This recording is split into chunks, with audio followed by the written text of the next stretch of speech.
Mes chers concitoyens, je vous présente au nom du conseil municipal mes meilleurs vœux pour cette nouvelle année de santé, de bonheur, de réussite. Comme chacun se souhaite dans les familles, dans les amis, eh bien, le conseil municipal se joint à ce concert de souhaits. L'année qui s'ouvre est difficile et il y a une certaine angoisse chez le concitoyen, chez l'ensemble des Français d'ailleurs. Il y a une crise financière dont on nous parle à longueur de journée. Beaucoup n'y comprennent pas grand-chose, parce que c'est très technique. Ce qu'il faut savoir, pour ce qui nous concerne, c'est que les banques ne prêtent plus beaucoup d'argent. Il est très difficile d'obtenir des crédits. De ce fait, beaucoup d'investissements qui étaient prévus, en particulier de grands investissements, auront du mal à se réaliser parce qu'on va manquer d'argent. Les banques gardent cet argent et il y a là une difficulté qui s'ajoute à l'incertitude sur l'avenir de l'euro, l'avenir de l'Europe. On peut s'attendre à des choses un peu tragiques, mais c'est le début de l'année. Croisons les doigts, espérons que ça ne se produira pas. Cette crise financière, nous avons tenté de la résoudre d'une manière toute simple, en évitant d'emprunter. Je vous l'ai déjà expliqué. Moins nous empruntons, moins nous avons de dettes, et c'est une évidence qu'en bon père de famille, nous essayons de gérer la commune en évitant donc ces dettes. Cette année en particulier, nous avons fait par exemple 600 000 € d'investissement qui se sont répercutés sur les entreprises locales, donc sur l'emploi, et ça sans emprunt du tout.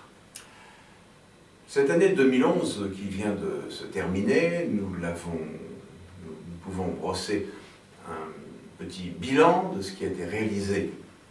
Nous avons essentiellement travaillé sur les équipements sportifs pour nos jeunes, la salle de sport Jean-Aîné Léhuchin qui se trouve sur la place a eu un nouveau sol de basket, le petit terrain multisport qui se trouve à l'arrière et qui est ouvert à tous les jeunes, quelle que soit l'heure, quel que soit le jour, a été entièrement repris, entièrement refait, mobilier et sol. Le terrain de foot a un nouvel éclairage nocturne qui donne, je crois, toute satisfaction. Et sur le plan des matériels, nous avons acheté un matériel de salage et de déneigement qui n'a pas beaucoup servi cette année jusqu'à maintenant, puisqu'il fait quand même très très doux. Nous avons, sur le plan des voiries, fait une deuxième tranche de la rue Charles Sauvage qui n'est pas tout à fait terminée parce que les lampadaires n'étaient pas encore fabriqués. Donc nous terminerons ça dans le courant du mois de janvier, début février au plus tard. Cette deuxième tranche de la rue Charles Sauvage donc, fait suite à une première qui avait quand même bien transformé cette traversée de la commune. 2012, il y aura aussi des investissements, mais là, avec ce principe, le moins d'emprunt possible. Nous essayons de n'emprunter que lorsque il y a des revenus qui permettent de compenser les annuités d'emprunt. C'est le cas de la résidence Georges Honoré, qui est notre propriété, mais pour laquelle nous percevons un loyer de l'association qui la gère. Nous devons construire 2 unités Alzheimer pour 28 lits, et le loyer de la résidence devrait permettre de compenser les annuités d'emprunt que nous allons réaliser pour cela. Le reste, nous allons l'autofinancer. Nous avons une commune qui est très bien équipée. Pratiquement tous les équipements ont été faits depuis une quarantaine d'années. Certains commencent à vieillir. En particulier, les écoles Aurore ont été construites en 71, 40 ans. Pour un bâtiment comme ça, même s'il est bien entretenu, ça commence à souffrir.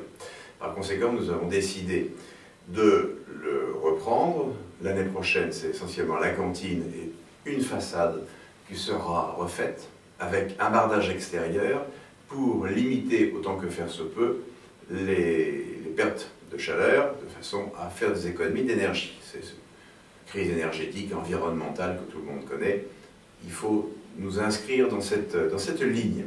Sur le plan des voiries, c'est la même chose. La plupart de nos lotissements ont été construits dans les années 70, 60-70, et les routes commencent également à vieillir, donc il est nécessaire d'y intervenir. Je sais que la rue, par exemple la rue Louis Séminet et la rue Bosserve ne sont pas en très bon état, c'est le moins qu'on puisse dire. On pourrait et essayer de les reprendre complètement, mais il y a un gros problème d'assainissement qu'il faut régler avant et les potes de branchement installés, donc ce sera pour plus tard. En revanche, la rue Charles Sauvage aura une troisième tranche de travaux qui permettra de la terminer, où on va reprendre de fond en comble tous les réseaux et la surface du sol, en espérant que le Conseil général interviendra pour nous y aider. Donc, sur le plan de l'assainissement, un problème dont je dois vous parler, c'est que la police de l'eau nous impose de vérifier la qualité des branchements que les uns et les autres ont dans les égouts. Et en particulier, au domaine du moulin, il y a un certain nombre de maisons dont les branchements sont défectueux, puisqu'il y a des eaux douces, des eaux claires, des eaux gouttières qui s'en vont dans les réseaux d'eau usée. Par conséquent, ça part à la station d'épuration. Tout ça coûte très cher et il est nécessaire de remettre les choses en place. Donc il va y avoir des tests auxquels nous ne pouvons pas nous opposer et qui engendreront probablement des frais. Avec Jean-Claude Delay, qui est président du syndicat d'assainissement, nous essaierons de réduire au maximum les ennuis que ça va vous occasionner, mais je sais, ça ne va pas être très populaire, mais il faut le faire. Il y a la police de l'eau qui nous y oblige. Dans le domaine des différents travaux, la coulée verte, qui est un grand projet que nous menons à notre rythme, va, j'espère, cette année pouvoir déboucher sur des travaux un peu importants, puisque nous avons un accord avec le foyer Bosserf, avec les orphelinats, de façon à acquérir le long de la rivière une large bande qui permettra la déambulation et la promenade, et aussi de traverser le parc pour aller rue des Mésanges, donc relier la résidence Aurore au centre-bourg par la rue Charles Sauvage, par une liaison douce et piétonne. Je crois que c'est une bonne chose. Enfin, les boulistes également auront droit à un chalet à côté des pistes, c'est à leur souhait. Enfin, donc, on se réjouit quand même que le CIM Sagem, que j'ai l'honneur de présider depuis 10 ans, a réalisé cette année, a terminé son plan d'aide à la prévention des inondations, réalisant un bassin à Bactin, qui s'appelle le bassin d'Hermite, c'est le ruisseau de Berthaler, qui a donné pleinement satisfaction puisqu'il s'est rempli lors des fortes pluies du mois dernier. Et on peut considérer que là, la rivière des Chagands, donc ce qu'on appelle la Belle-Île, je pense qu'on devrait être tranquille du côté de l'Aurore, du côté de la résidence de Clovelly. En revanche, le risque zéro n'existe pas. Il peut très bien tomber des orages épouvantables, avec des 100 mm, 150 mm en quelques heures, et là, impossible, c'est imparable. Habituellement, dans nos régions, nous n'avons pas cela. La Liane, en revanche, s'il y avait conjonction d'une forte crue avec une marée à fort coefficient et éventuellement une surcote due à la tempête, là, il n'y a pas de parade non plus. Donc, il faut savoir que pour ce qui concerne la rivière Liane elle-même, il est impossible de supprimer le risque. J'espère que pour les affluents, ça va à la Belle-Île, nous sommes sur la bonne voie. Voilà ce que je voulais vous dire, mes chers concitoyens, à l'aube de cette nouvelle année, que nous allons traverser, j'espère, avec le moins de perturbations possible, aux uns aux autres, aux jeunes, aux moins jeunes. Je souhaite encore une fois une bonne année. Merci.